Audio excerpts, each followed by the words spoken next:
Hey guys, it's Danielle, Vita Plastica, and I'm here with another edition of Crafting and Dollies. So, just taking that wine and Dollies and just turned it into anything and Dollies. Which is great because you know what you're in for, you're going to have a talk, and somebody's going to be sitting somewhere and doing stuff. So, I'm working on a couple of new wigs for Gigi and Sabine because Sabine's wig was actually made for Gigi, so it wasn't a very good fit. And Gigi's going to be giving up her wig to my new Dollies II Shoyo. Oops, crud. I should stop touching that. I think. So she needed a wig with like a little more maturity. Like she learned to use a comb and got some conditioning treatments with some, you know, swamp oils or something.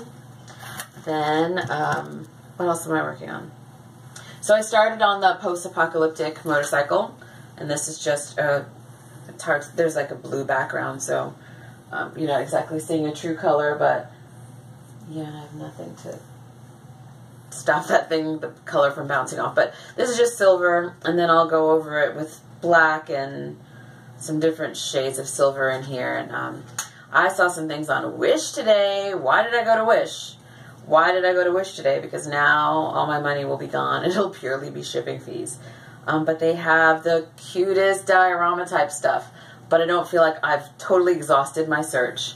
So I'm going to go back and spend like the whole day on it tomorrow. Yeah, so that steer head that I did at the ceramics place on campus, I did a little skull. So this guy's going to go on here somewhere. I was thinking it was going to be like there, but then I'll block the headlight. So I'm thinking up here. So I still have to add a lot more color to it. Like I tried to make it a little scuffed up, but it's still looking way too white. And again, it's the blue bouncing off, so we'll try that. Whatever. So yeah, I've got to dirty this up a little bit more. But that is the beginning. I saw lots of things on Wish for this thing, like, I guess they're like little cell phone holders plus wallets that would make great backpacks for the girls. I saw some keychains in the shape of tools and some car parts like a gear shift, which I could add to the Jeep. Or there's I don't know what it is, some kind of something for a car or something. It's kind of like, looks like a seashell, sort of. I don't know what it does in a car, but I'm going to throw it in the middle of this like dead space. I have no idea what a motorcycle looks like, so even when I'm looking at pictures, I'm like, what? What am I looking at? So I'm just going to buy a bunch of junk and fit it in there. And maybe just some like storage boxes and whatnot for people who are traveling in the post-apocalyptic landscape. They need to carry everything. And one of the inspiration pictures I have, I think it's from the latest Mad Max movie, and it's got like okay, you know, in like old-timey carriages, and it was like a convertible, like it has a, like with a baby carriage, right? Like a pram or something. It has a little awning thing that retracts or whatever. So it had something like that, almost like looks sort of like a rickshaw, right? And had this giant bundle of stuff on it, with stuff like those Jerry cans that we talked about before. These guys, like that, was like tied onto the back, and so that's kind of what I see for this. So that'll be fun, working on that. The seat is still kind of tacky. I mean, it was wood originally, and the rest is metal, so I don't know how that's going to turn out. But my plan is that for the seat and the handlebars, which were like wooden knobby things that I pried off, and those I have destroyed basically, so they're not going back. They're not going back to this bike. So I was going to use this moldable plastic, which I had just gotten and haven't used. Actually, I've had it for a while and I haven't used it.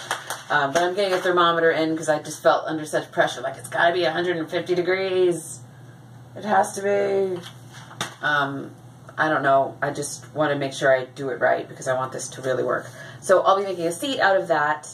and possibly like a back to the seat.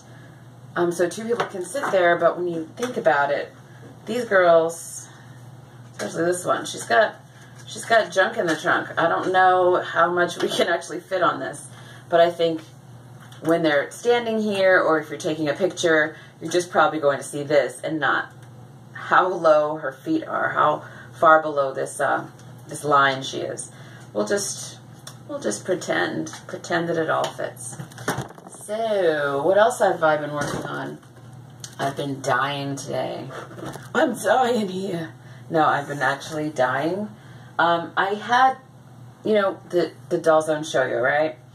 Well, I saw Siaya BJD's dyeing, and it was so good that I was like, you know, I wanted to take risks with this doll. So that's exactly what I did. And here's what I learned.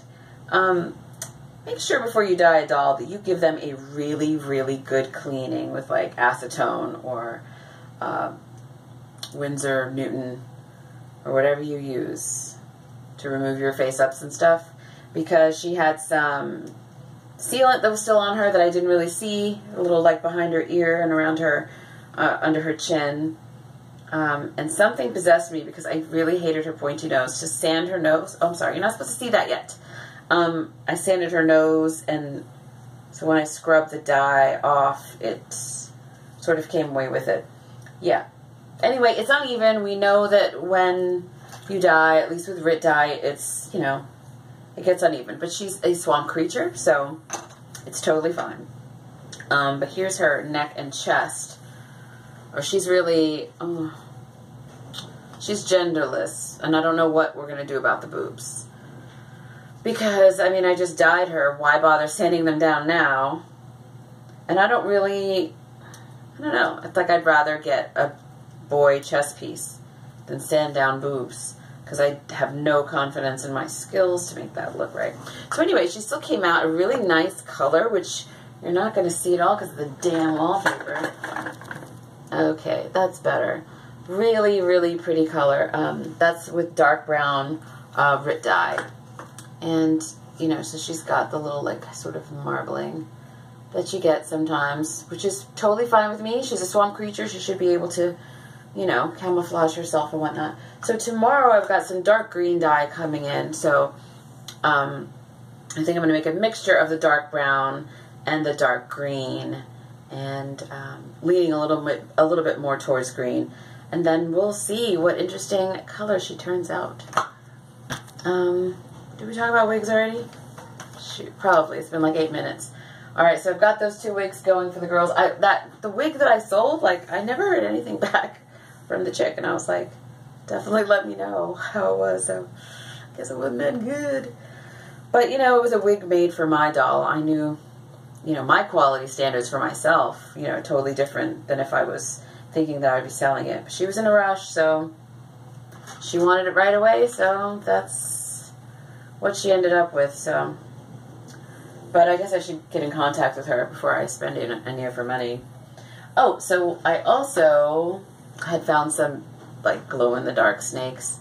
So I spray painted them, because they're plastic. Spray painted them with Krylon, and then I'll, I don't know, go in and paint them in different ways for Oren. But I gotta be honest, man, me and Oren, my doll Chateau, Alma, like, I don't know if we are bonding.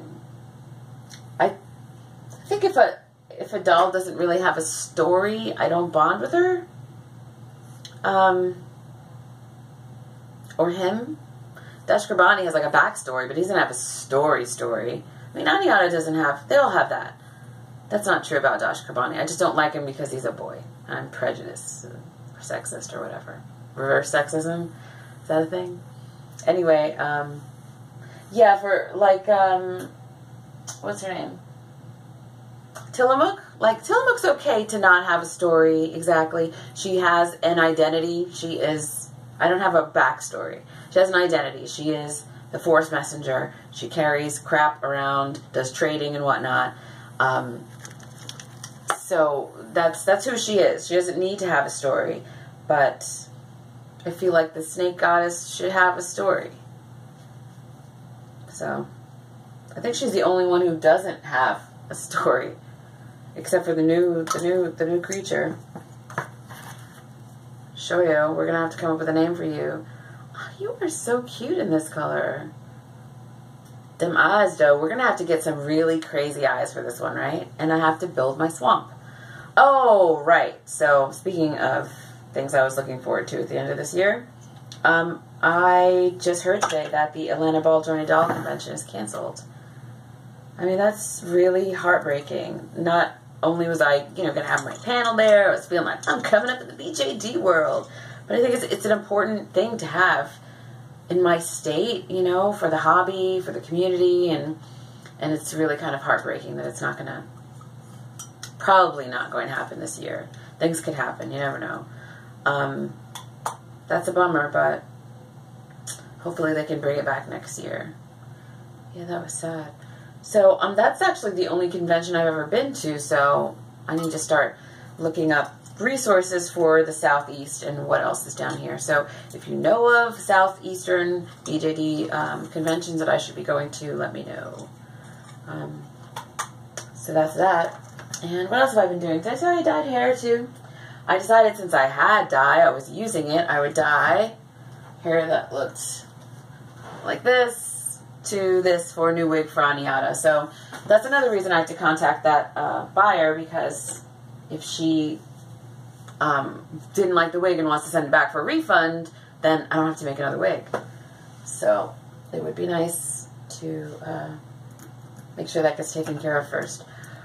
I guess that's just about it. Yeah, I'm trying to see if there's any updates, but I don't really have any. Oh, did I talk about Wish? How I, like, discovered Wish? I mean, everybody's been using Wish, but there's some really great things there. Once I got into, like, a loop of, you know, suddenly you're looking for one thing and then something else comes up and it brings you to other things. I found, like, a cell phone holder with zippers. That could be a backpack for my post-apocalyptic girls, Mercy and Sabine. I guess I should have been holding one, right? It's always nice to see a doll on camera with people. So if you don't have a doll with you on camera, you should, because they're nice and I want to see them. I want to see your people. Yeah. I love Mercy. Oh yeah, I was thinking their clothes need to get a little bit wilder, right? I mean, this is the freaking future here, and they're like bumming around like they just walked out of the Gap. So my mom is a seamstress, and she works with this woman from, I think, Kenya, and all of her Kenyan friends, and they are constantly doing, like, custom designs, and so she's got all of this sweet African fabric, and that's what I want to do for these girls, get them, like, do some Afro-punk style on them. So a mixture of some cool prints and some, like, army green stuff for the post-apocalyptic thing, some leather, some chains, and I'm going to pretend that I can sew all that. Maybe I should just find a seamstress friend, because I want the clothes now, you know what I mean? I'm never going to get around to doing it. I have to learn to do more precise work, you know? Like, I like making a mess and slapping things around, but when it comes to cutting a straight line, I'm terrible. Alright, I think that's it, people. I'm just rambling on forever. Oh, let me show you the boat. So, this is going to be Shoyo's boat. I haven't finished it. I just added some green, but I think I should go a little darker. And it was made out of paper clay, and I don't know. I guess I was supposed to make a hollowed out log, like that's what I was going for, but stone, yeah. Because it's part of, like, a legend that there's, like, I think, like, a Vermont Native American legend. I forget which tribe, and I forget the name of the creature, but there's, like, a creature who's, like, as thin as a blade, so if you look at it, you can't see it because it, like, turns, so you just hardly see anything because they're, like, paper thin. And they travel in stone canoes, and when people see them, they just sink to the bottom of the river, and I just thought that was the creepiest and coolest image. And yeah. Luckily, the doll has super narrow hips, so they can fit in there easily. I'm going to stop now because my camera is getting upset. Love you.